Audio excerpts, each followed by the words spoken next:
minds. And viewers, for this morning, for the entire hour this morning, we'll be getting into a topic that's been at the forebear of many of your minds, and that is the impending property tax. Now, we would have seen some of the valuations. Some of you might have even received your property valuations in recent weeks. But and then we heard in the parliament last week, there was a reduction of the tax from 3% of the rental value to 2%. And we're going to get into what all of that means. How are you supposed to get your stuff together, and how are you supposed to be able to really understand what's being imposed on us? So to give us an idea, I am being joined by Miss LOIS Leslie, and of course, you know, she has been somebody with a lot of experience when it comes to properties and home ownership and all of that sort of thing. So we're just happy that she is on with us this morning to give us an independent perspective on what is this property tax all about. So good morning and welcome to you. Good morning, Kandace. Thank you for having me, and good morning to your viewers and listeners. It's a pleasure. All right, so let me just start basic, just to briefly explain what is this property tax? Property tax. You know, we pay various taxes to the state for different reasons. Mm-hmm. Property tax is really a tax levied by the state on what we call immovable objects and also sometimes movable objects. So when we talk about the immovable objects, they're the ones that we focus on right now, the land, okay? The buildings on the land, anything that sits on the land cannot move, immovable. But there's also property tax that's charged on things like equipment, vehicles, all right? So it's a tax levied by the state based on property that citizens own. And essentially, that's what property tax is. And under the Land and Building Act of 2009, how does that relate to us? Okay, so the first installment of the property tax was in 2009, mm-hmm. where a system was established to govern how property tax is going to be charged and levied against citizens, residents. Over the years, there have been several iterations of that act, several amendments to the act. Now we're at the stage where there's a new installment of the whole property tax system. Yes. That's about to happen, okay? And as a matter of fact, as recent as today, there's another discussion in Parliament with respect to some amendments mm-hmm. that the Minister of Finance is seeking, to the act. So, but the important thing is that it's an act of Parliament. It governs property tax. We've not had to pay property tax since 2009. Yes. And so we're at the place where we're about to be called to task in terms of making that payment, that standard annual payment to government with respect to taxes levied against our properties. And I must say that in terms of the actual rolling out and the actual execution of the property tax system, there's another act that really becomes central to the process, and it's the Valuation of Lands Act. Mm-hmm. And that was first established in 1969. Again, amendments, subsequent amendments. But it starts with the Valuation of Lands Act because what first has to be established is what is going to be the taxable value that's going to be used to assess and to calculate the required tax. And so these two acts govern what happens going forward, and they're very central to the property tax system. I want to stick a pin right there and just sort of talk about why the need to have a new act for, valuations of land, because, and I say this because when you listen to some of the presentations that were made in Parliament last week, and, we heard the variations of how the value of land was calculated under, various acts, just talk about just us being able to sort of needing to streamline this whole thing. Okay, so we evolve, we've developed, property values have increased over time, property tax systems have changed, property tax systems vary among countries. It's a global system where governments find it imperative to use property tax as a means of earning valuable income for public benefit, mm-hmm. all right? Public expenditure. And so in 2009, the taxes we paid were very minuscule. And if you think about paying a few cents or a few dollars in today's world where our property values have really increased astronomically between 2009 and 2024, then one can understand the need for a new look at the process, a new look at the system of determining what is reasonable, what is just property tax. And hence the reason there's a whole revamping of the system. Right. So everywhere now, no matter where you are in Trinidad and Tobago, you're going to now fall under this whole new annual rental value system, where there's a formula that government is using to calculate the value of your land. And then from that value, that annual rental value that they determine, then you 2%, well, based on last week's change in Parliament or amendment in Parliament, 2% of that would be your tax value. But the tricky thing that people are struggling with is that valuation of the land, how the government is coming up with that annual rental value system, that formula. Could you shed some light on that? Sure. I want to start at the beginning of the process because homeowners and property owners have been interfacing, have been contacted by various arms of the state under the umbrella of the Ministry of Finance, the Valuation Division, and now more recently, the Board of Inland Revenue. Now, that annual rental value we speak about, what's the genesis of that? I'm going to go back to when it was required for property owners to submit what we call a valuation form. That form required all property owners to disclose pertinent information about their properties, whether it's vacant land or whether it's land with building or buildings on it. And the reason for that is to allow the Valuation Division to use the information to assist them in determining, first of all, that annual rental value. And the annual rental value is the basis that is used to calculate our tax, our residential property, the tax on the residential properties. What it is every property has a propensity to earn a rental income. So based on the information provided, that valuation rule, which is really a database that seeks to identify every single property in Trinidad and Tobago and assess their values, right? That guides now what the monthly rental of that property is likely to be on the open market. And then using that monthly rental value, we can now calculate an annual rental value, which is 12 months. Yes. By your monthly rental. So it is, and then based on that annual rental value, the tax percentage is applied.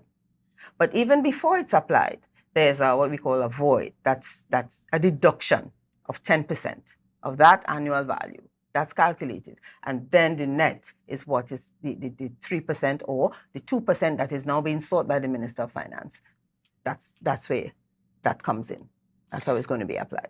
So it's not just 2% of the actual rental value. It's actually less than that. Correct. And there is this sort of confusion as to, even how that annual rental value is calculated. Do you have any insights as to that formula and how the government is working that out? Okay. So even before I go there, let me say that property owners should receive 2 notices from the state. Yes.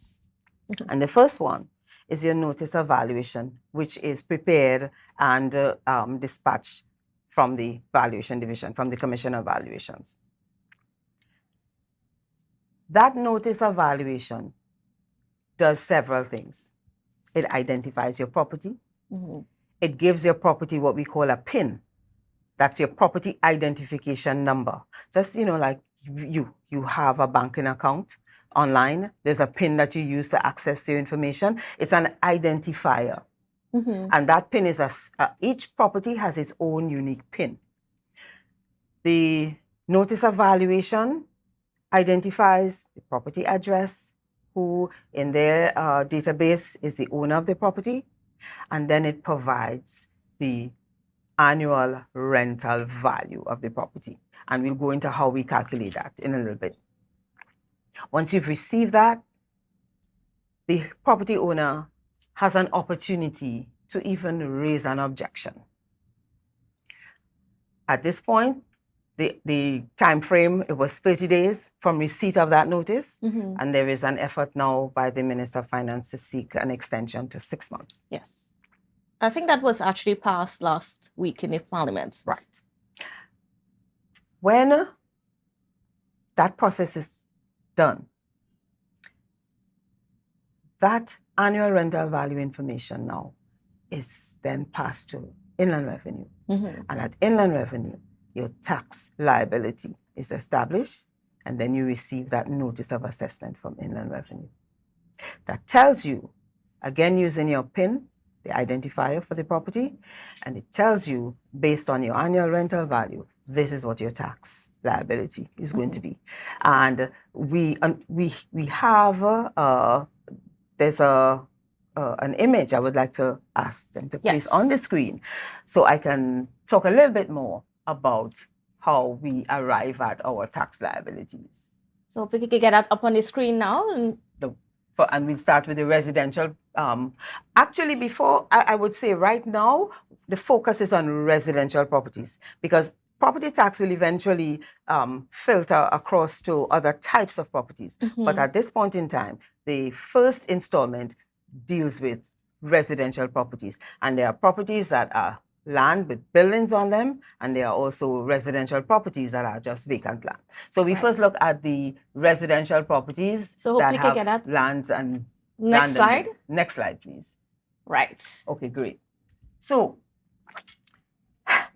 I'm trying to use some realistic figures in our space, because Kandace, if you're renting in Tobago and a decent 2-bedroom apartment, the monthly rent is about $3,500. $3,000, yeah, 5. Yeah. A small standalone home, maybe anywhere between that $4,500. It all depends. So I'm just trying to use some realistic figures. And then we have at different levels. But let's start with the $3,500 a month rent. So if the property can be rented on the market at $3,500 per month, then the annual rent available to the property is $42,000. There's a 10% discount off the top, which works out to $4,200. And therefore, it leaves a net of $37,800, and that's your annual taxable value. In other words, this is the amount against which the tax is going to be applied. Now, can I just ask, why is that 10% less there?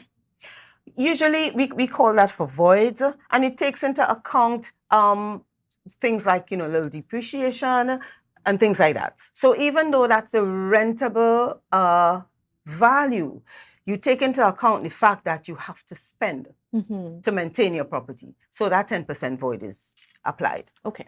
All right? So your annual taxable value now is at $37,800. Previously, the annual tax was 3%. It's now 2. It's now 2. So before, it would have calculated at $1,134 per annum.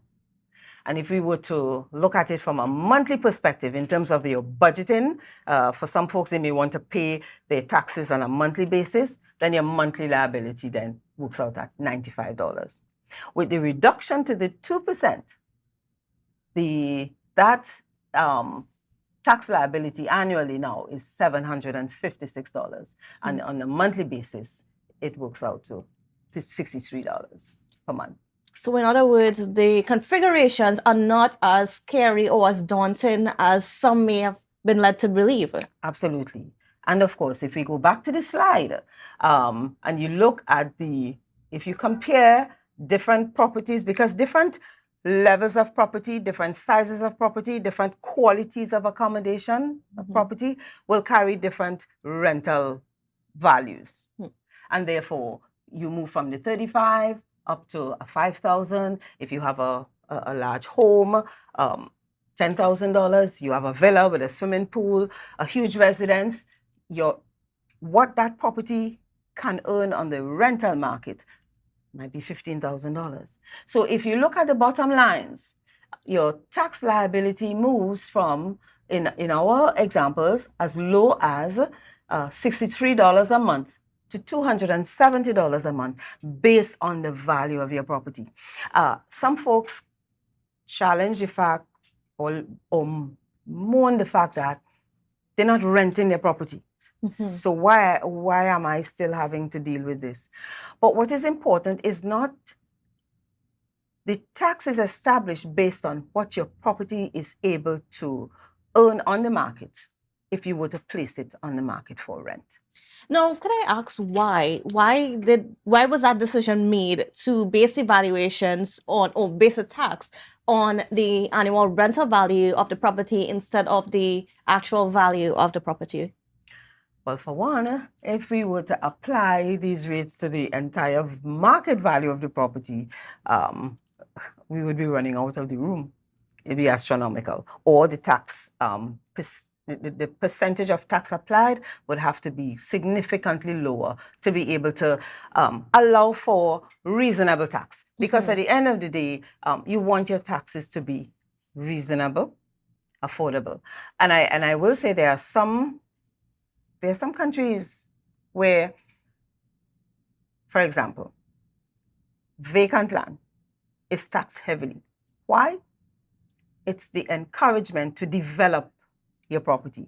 And as you develop your properties, what you're doing, in fact, is developing your economy. All right? The system that's used globally varies.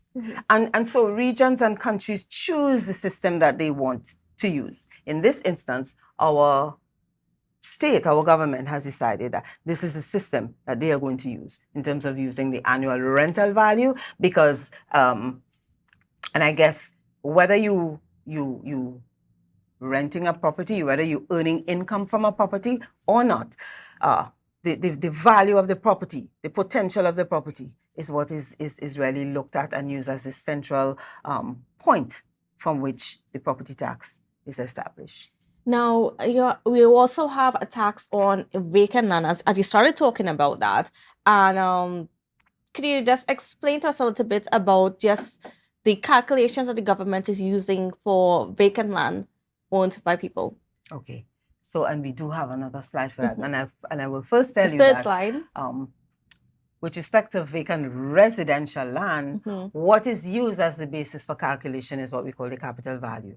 And that's the value of the land with embellishments, enhancements to the land. Okay? So we use that. And again, if we were to place the slide on the screen. The third slide, please. So it'll make it easier for folks to follow along. Great. Thank you. Now, again, I'm trying to be realistic in our space. Yes. We do have the average lot size is 5,000-6,000 square feet of land. And we find folks owning small lots where they build their small lots of land. And a lot of land may average at about $250,000. Good. And then we also have parcels of land that carry much higher capital values. As a matter of fact, if we talk about, let's say someone owning an acre of land in some spaces, that acre of land might actually be worth like $3 million. But I'm stopping at the $1 million mark, just to bring a few examples and comparisons. So at $350,000, there's an annual taxable value. In this instance, we use a 3.5% to calculate the annual taxable value. And then against that annual taxable value, the 3% tax was applied. So if you look at the table again, the annual taxable value on a parcel of land, that's $350,000. in terms of its capital value is $12,250. That is not your tax. Your tax is then calculated at 3% of that, $368 per year. With the move to 2% tax pressure, it's now $245 per annum. Work that out on a monthly basis is $20. And as the value of the land, the vacant land, increases, so too, as we slide across, so too does your annual and your monthly tax liability increase. But even at $1 million, using the 2% tax liability rate, is $58 a month. So that's one lunch at KFC. Certainly. All right, now we're gonna get more into this conversation, but we gotta go for a quick break. So viewers, please stick with us, because of course this is just information that is very important for all of us here in Tobago as to try to understand and get used to this new system and to understand what is being expected of us. So thank you, and don't go anywhere. So wake up and hear me. Welcome back to Tobago Updates. Viewers, we are continuing to talk about property tax this morning with Ms. LOIS Leslie, who is an expert in the field of property management, real estate, all of these things. Right? So, I mean, we're getting into, we've had a lot of questions and we've heard a lot of the politicians, both for and against, about property tax, but right now we're having a very coherent and a very independent discussion as to what is expected of the public, especially property owners, throughout this whole thing. Now, when you get your valuations, right, of course, one of the things you might be conversing with your neighbor and be like, did you get yours yet? How much is yours? Because you want to compare, but then you might quickly realize that the valuations will be different between yourself and even your next door neighbor. What leads to these differences in the valuations? That's a great question. And there are several reasons. First, I want to say that the notice of valuation that would have been provided by Valuation Division seeks to provide the annual rental value of the properties. What is interesting to note is that Valuation Division is staffed with professional valuers. And they've come up with their system of, in the first instance, establishing annual rental values on properties. But they have not gone out and inspected every single property, because think about the number of thousands of households and property owners, and think about the reality and being very realistic. I think it was like about 400,000 properties within the country. Yes. And so they established a system, and I won't speak for the Valuation Division, but I would say that it may be wonderful if you would have a member of the Valuation Division on set Certainly. soon to be able to speak to some of these details. But what I do know is, for example, there's certain key indices that they've used. They've also used GPS to identify locations and even identify a general sense of the dimensions of buildings located on properties. Because, there are a lot of things that we can do without actually stepping out. They've gone out and they've captured, like photos of properties and stuff. And from the valuation form that should have been submitted by property owners, they would have also gleaned a lot of pertinent, valuable information to do that. What does that mean? That means that within reasonable expectations, there's a room for error. There is an error band there. And so the process now of even persons responding to their notices of valuation, just like you see, a homeowner says, my assessment is $15,000 a year, but my neighbor right near to me, theirs is $8,000, $9,000, $10,000 a year. How come? Sometimes it may be because they visited your neighbor's property and was able to fully inspect your neighbor's property. So adjustments would have been made. Secondly, property is not the same everywhere you see a property. So you and I live right near to one another, right? But the rental value on the property that you erect is different from the one that I have erected, because you might have an awesome, sprawling 4-bedroom house. My house may be a smaller house, half the size, 2 bedrooms. The quality of your construction maybe could be very different from that of mine. My friend may have a house on a parcel of land. I'll give an example. Let's say, and no derogatory, let's say Hope. Another friend may have a property at Glen Eagles Drive, Mount Irving. 2 different qualities and types of neighborhoods.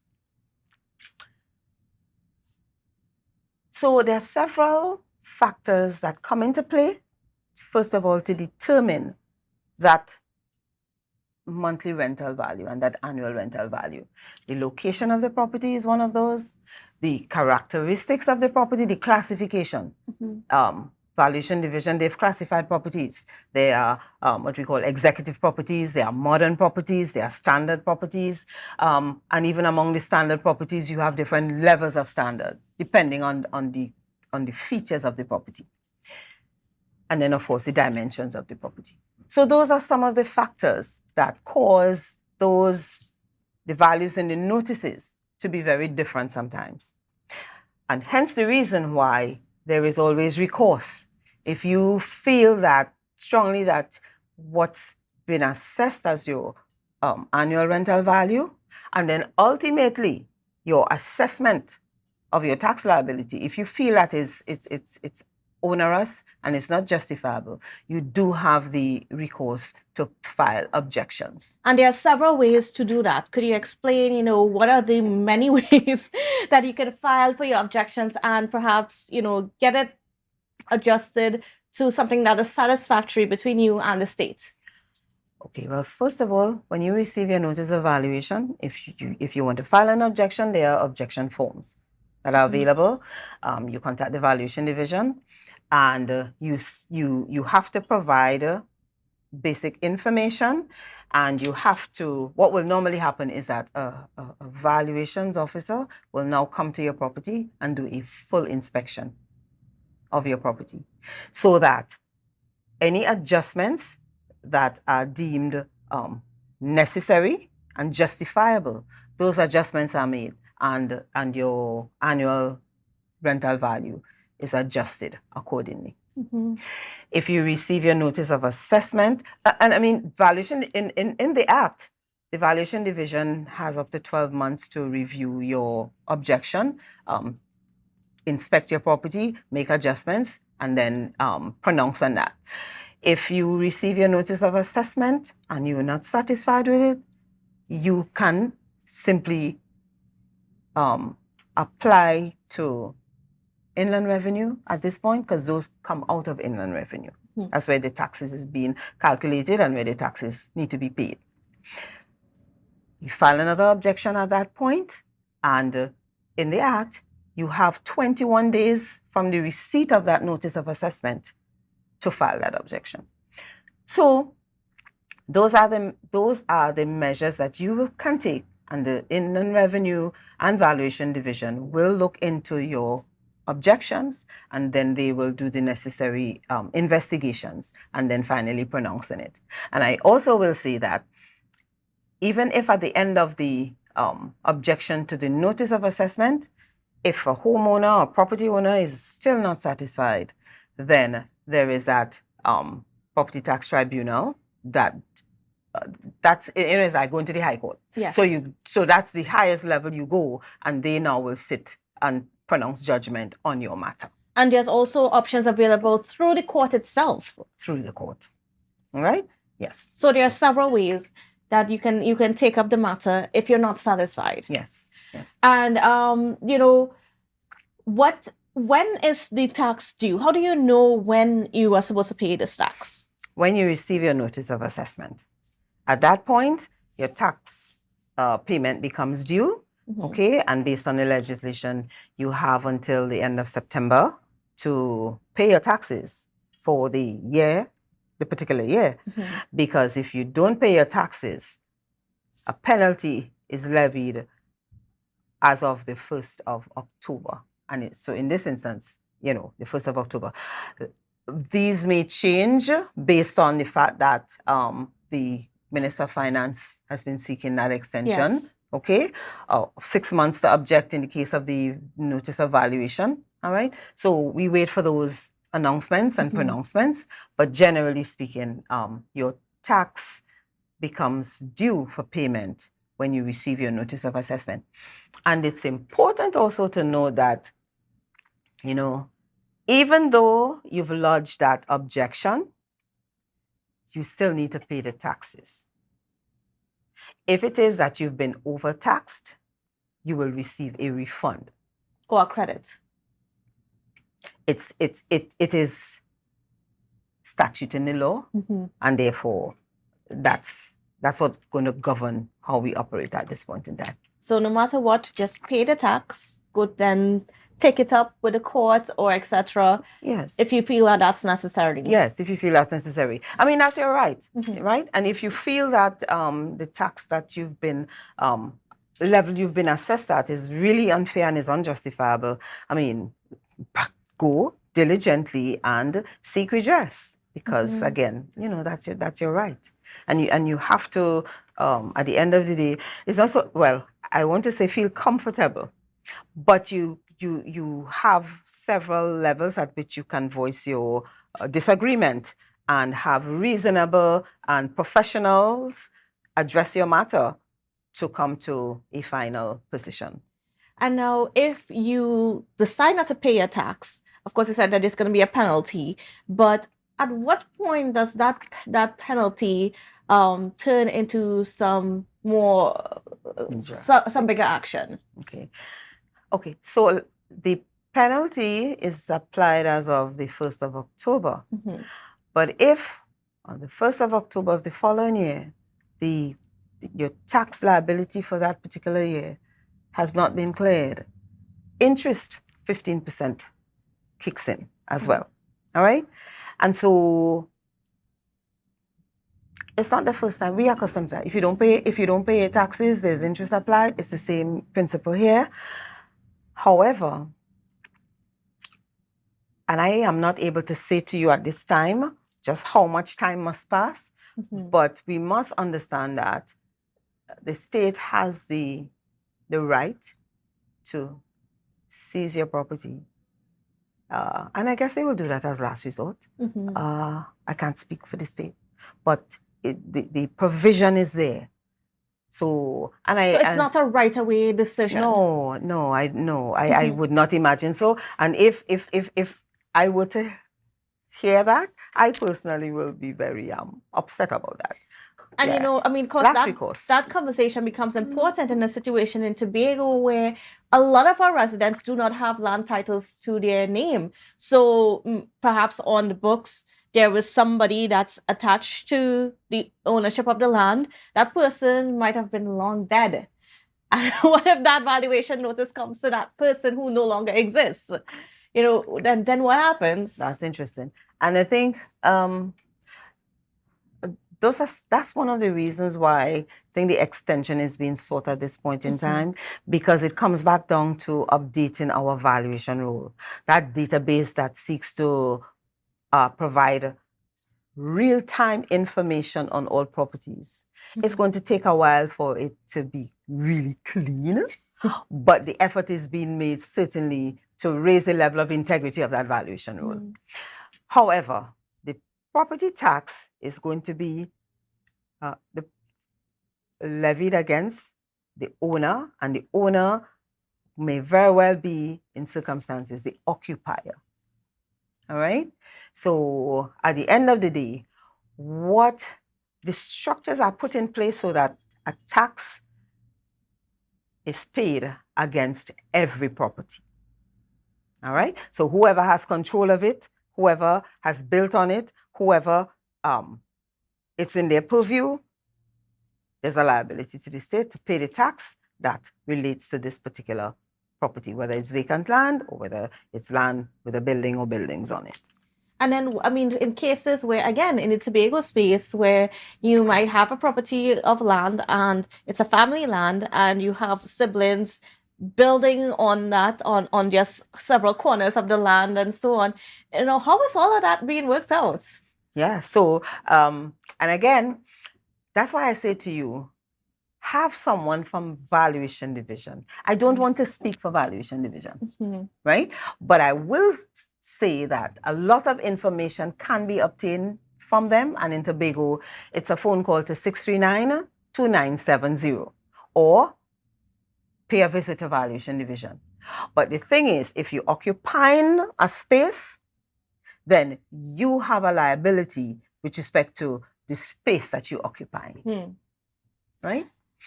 And then you may want to ask me, what about persons who can't afford Yes.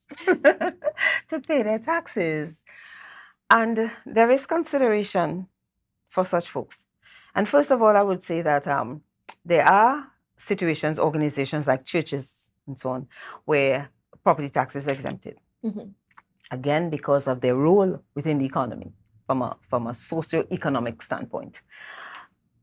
But there are also folks who, for one reason or another, are unable to find it difficult to pay their property taxes, whether because of their income levels. You may have inherited family property. You inherit a house, you're unemployed, but your parents died, left you a house.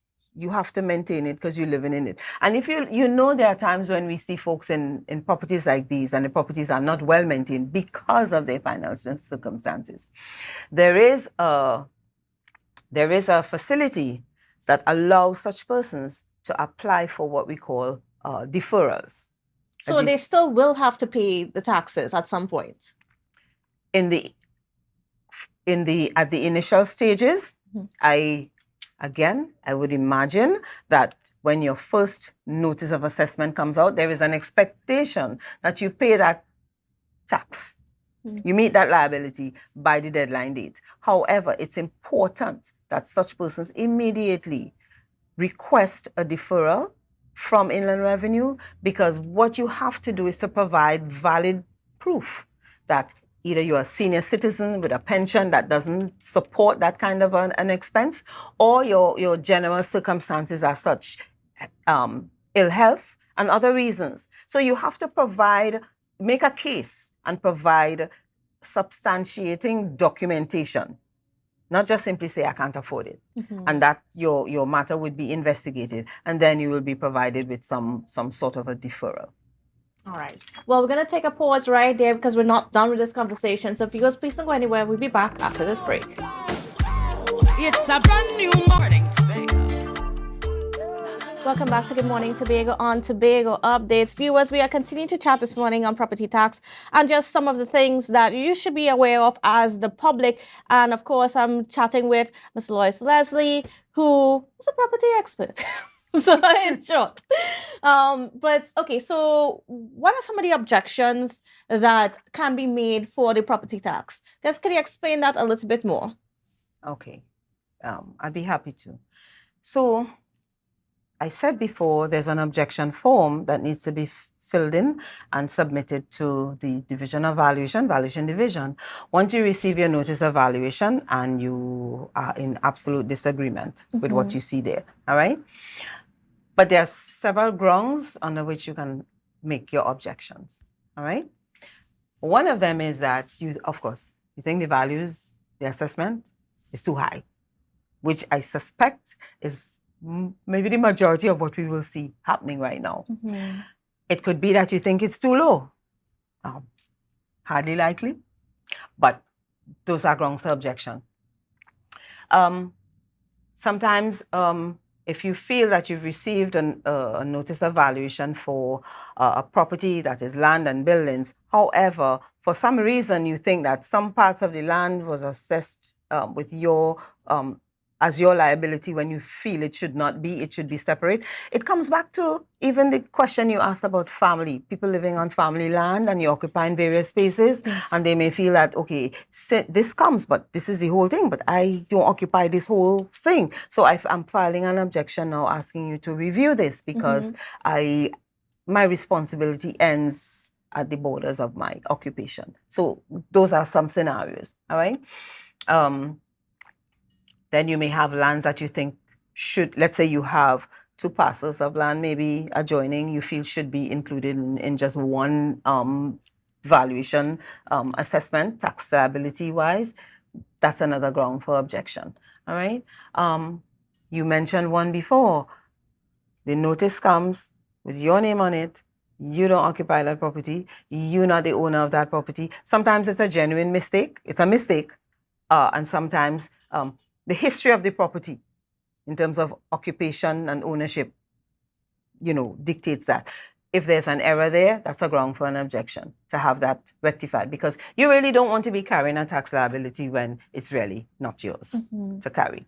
And if you think your annual rental value is incorrect, that's another ground for objection, all right? So there are several, and if you are able to get your hands on the objection form, at the back of the form, it lists about 10 grounds for objections, all right? But those are the more common ones that you feel most homeowners will really be focusing on, because that's what will apply to them in most instances.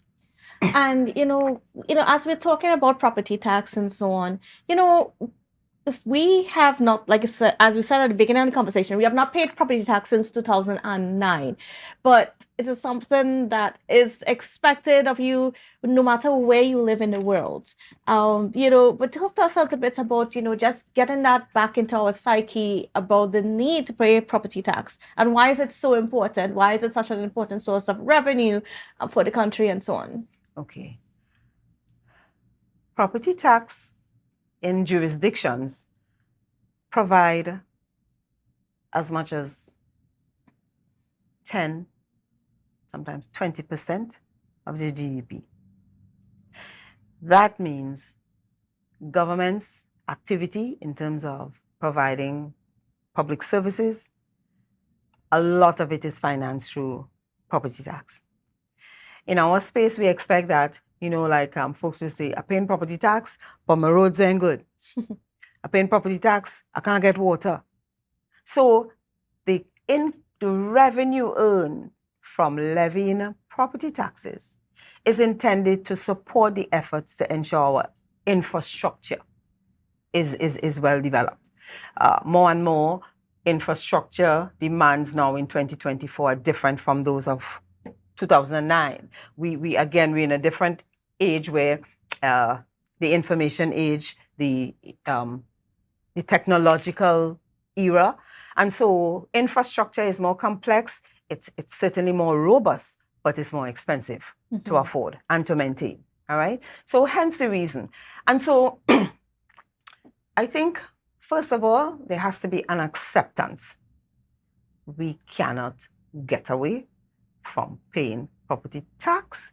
It was suspended in 2009, and it's 2009, 2024. And it was how many years? That's about 15 years. In 2024. Yeah, right? So it's coming. Well, it's here really.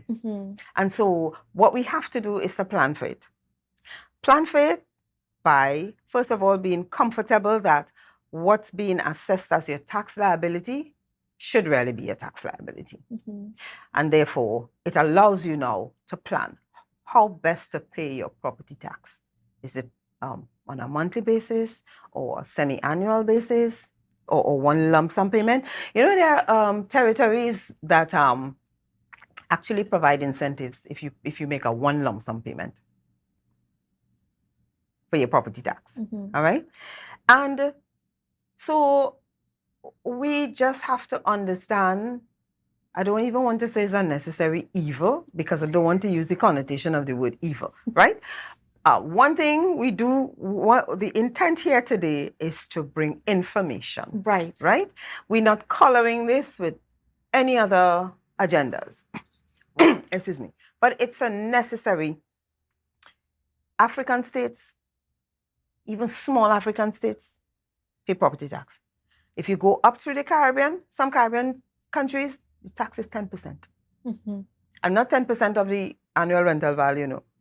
10% of the market value, capital value, right? So we just need to get in line. It's going to be an adjustment. And I know it's hard for most people in the beginning, just like everything else. It's the dynamics of change. And of course, it's a change that's causing, it has a negative impact on your available cash resources to do what you want. Yes.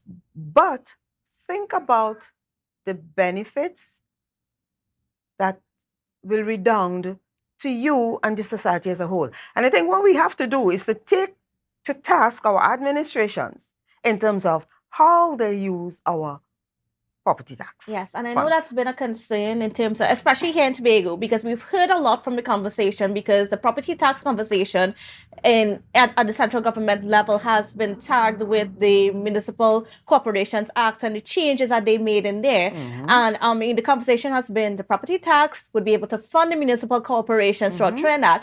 But it also means that the property tax collected in Tobago is going to go back to the THA. And there's been that assurance from the Minister of Finance that whatever property tax is collected in Tobago will not leave Tobago. Remains So here. it will remain with the THA. So then it's up to us, the public, then to be able to hold them to account. So it could mean that the Division of Absolutely. Infrastructure, who does the maintenance of roads and so on, and of course we know that roads are such a tricky subject here in Tobago.